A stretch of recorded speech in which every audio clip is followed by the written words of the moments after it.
What time is it?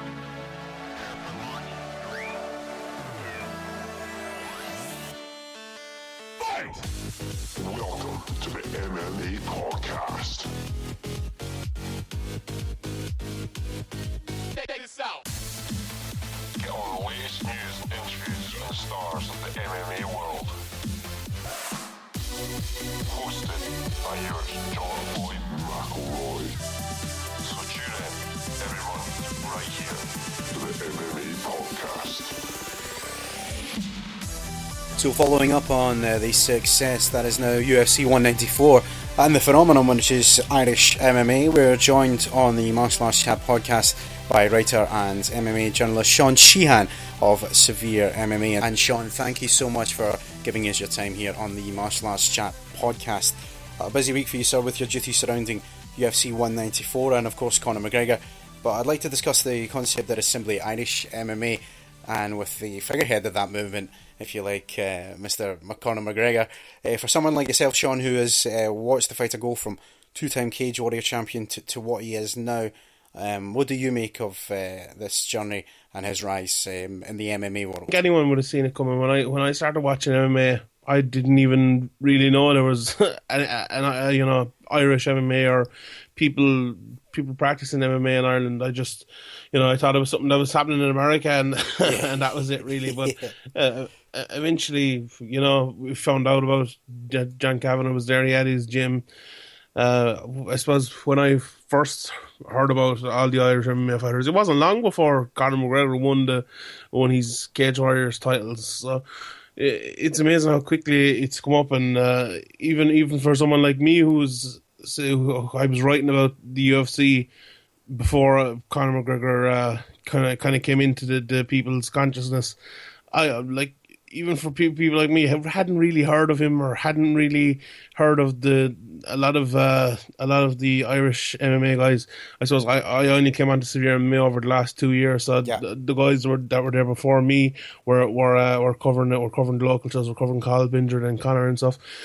But since he came into the UFC, it's just been unbelievable, really. And I suppose it's lucky for all the other guys in Irish MMA and Irish MMA in general that he's such a boisterous character. And I know that Norman Park was there, and there was a couple of more guys. Tom Egan was there as well before him. But, he was one of the first ones, and he elevated it so much because of his talent and because of, as I said, his personality and stuff, that he brought them all kind of with him.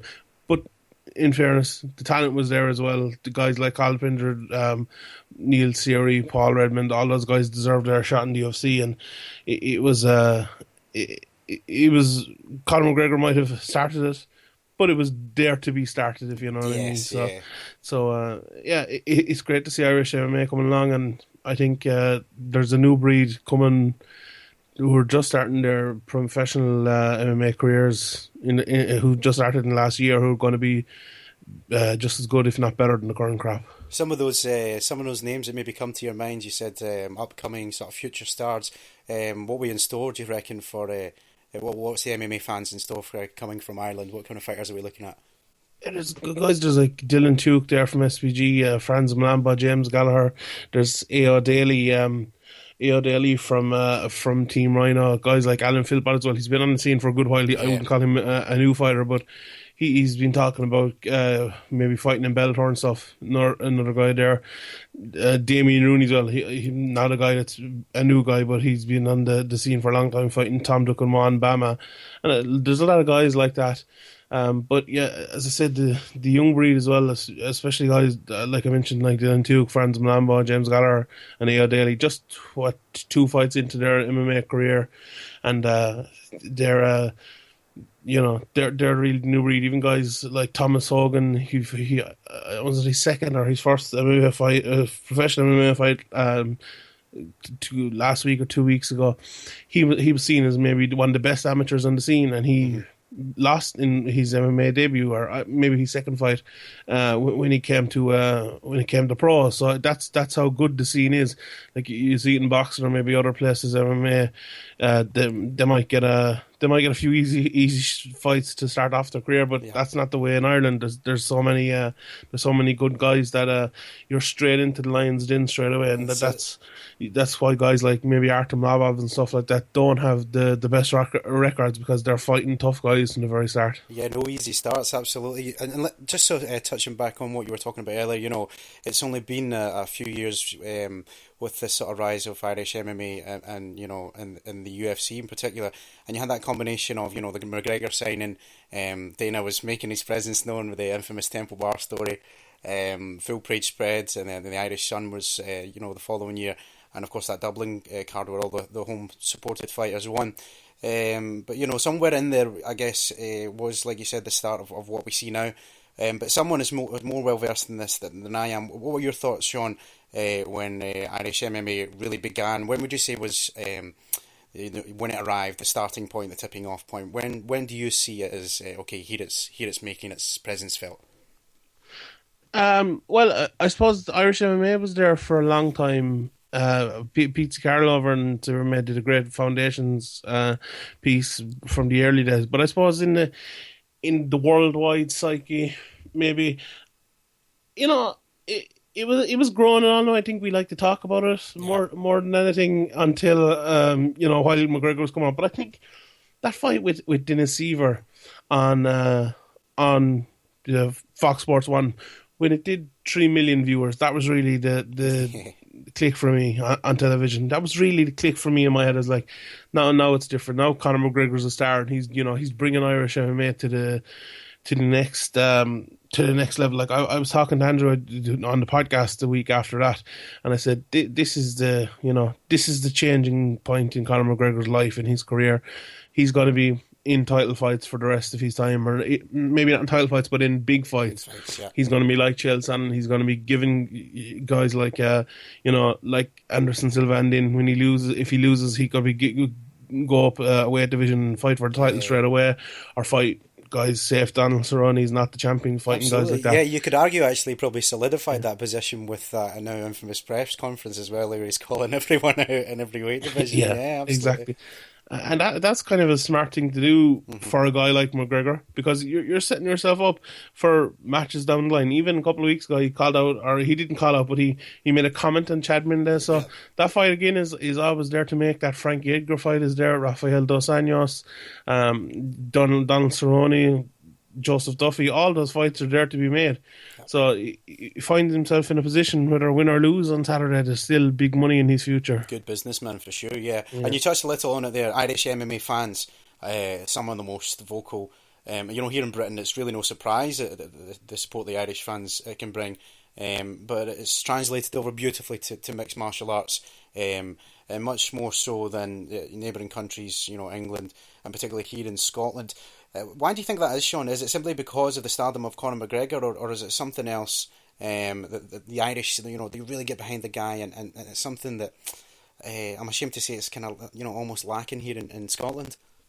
Yeah, I think Ireland always had a very strong MMA fan base, and you know, MMA fans, especially in this part of the world, we kind of look at the sport as kind of our own little thing that people don't really know about. It's we found this beautiful sport, the best sport in the world, and how come nobody really talks about it? Nobody knows about it. Now that's changed in Ireland. It's not our little thing anymore. It's now it's on every site, every day, clickbait websites all the time, non-stop. But I think I was at that, as you mentioned there a while ago, Dana White got that award in Trinity College before Conor McGregor was even signed. That's right, yeah. And I managed to wrangle my way into that. And when it came out afterwards, there was maybe 1,500, 2,000 people waiting outside for Dana White after that on a dirty night in Dublin. It was an awful night. Like just to see Dana White, and I think that speaks volumes, really. Like, even UFC 93, was it like 6 years ago at this stage? Coleman, that place was packed out, sold out, before any Conor McGregor, before, like, Tom Egan was on the card, but they've all said since then, it was way before his time, he wasn't ready, but Irish MMA wasn't ready back then, and it still had a big fan base. So I think that's that's a big part of it. Another big part of it is Irish fans love a bandwagon, and they love to see someone who's good and who they think might be a world champion, and they'll support him like that. But if he loses, I think that bandwagon could come crashing down. But I also think that fan base will always be there for the sport and for McGregor. Oh yeah, I would think so. Yeah, it's not going away anytime soon, that's for sure. And so, bringing us up to date with the most recent Dublin card, you know, it was a shame that Joe Duffy got injured so close to the fight, and I think they also lost the co-main event to Ben Rothwell Miocic. But it certainly didn't stop the like we were talking about, the party style atmosphere, and you know, other stories emerged. You know, Neil Seery obviously, and with Paddy Houlihan, he received a standing ovation in defeat. Just some of your thoughts, Sean, on that fight card back in October in Dublin. Yeah, I was there covering the card, and you know, it was disappointing for all the fights to pull out, and it really didn't hurt the atmosphere in there so much. But you know, it hurt the kind of feeling towards the card. It was funny. We were joking that Graham Boylan said that the Cage Warriors were going to have a card in Dublin in October, and he was kind of right. They had one in the O2 with Paddy Houlihan and Lewis Smolka headlining the card. But yeah, look, it didn't turn out to be the worst card in the world in practice. Yeah. Although it wasn't the best either. It was kind of one. You know, someone asked me beforehand, what's the best thing that could happen on UFC Dublin on Saturday, and I said that we kind of forget about it. That's kind of a forgettable night, and I think that's kind of what it was. Yeah. I think Ireland, you know, did talk about this Croke Park show, and that'd be great, but I think Ireland needed to move on from that night and kind of leave it in the past, because it was kind of such a disaster leading up to it with the main event and co-main event falling out that, you know, it's hard to say anything positive about it, even though, you know, it wasn't the worst card in the world. But, you know, cards like that, they don't help the Irish MMA or the MMA scene in Ireland, because people feel like, you know, they're getting used, like, okay, we're the UFC think we'll watch anything, you know, we'll pay for anything, and that's not a good way for the fans to think about it. So hopefully next time they come, they'll have a better card, and if they don't, it could end up with them losing the market and losing the patience of the fans, really, which they don't want. No, they certainly don't want that. Bringing us up to date to this Saturday then, sir, we have UFC obviously 194 and a couple of SBG fighters on this card for Kavanagh. I'll come to firstly Gunnar Nelson, who takes on the experienced Damian Maia. Sean, I know you do a fantastic breakdown. I'd like to get your thoughts and perhaps your predictions for this welterweight fight. Yeah, I think this is, you know, one of those classic grappler versus grappler fights that will nullify itself on the ground. Hopefully it does hit the ground. I think everyone wants to see that. They want to see those mad scrambles. They want to see both guys going for submissions. They want to see who can control from top, if someone can get out from underneath, you know. So hopefully that does happen. But I have my doubts. I don't think Maia is a strong enough wrestler to take Gunnar Nelson down. And I don't really think Gunnar Nelson will want to take Maia down, despite what he says. If it does go to the ground, I don't think he'll disengage. I think he's correct in what he says about that he'll stay on the ground with him. I definitely think that's true. But I think this fight will be won on the feet, and I think Gunnar Nelson has a huge advantage there.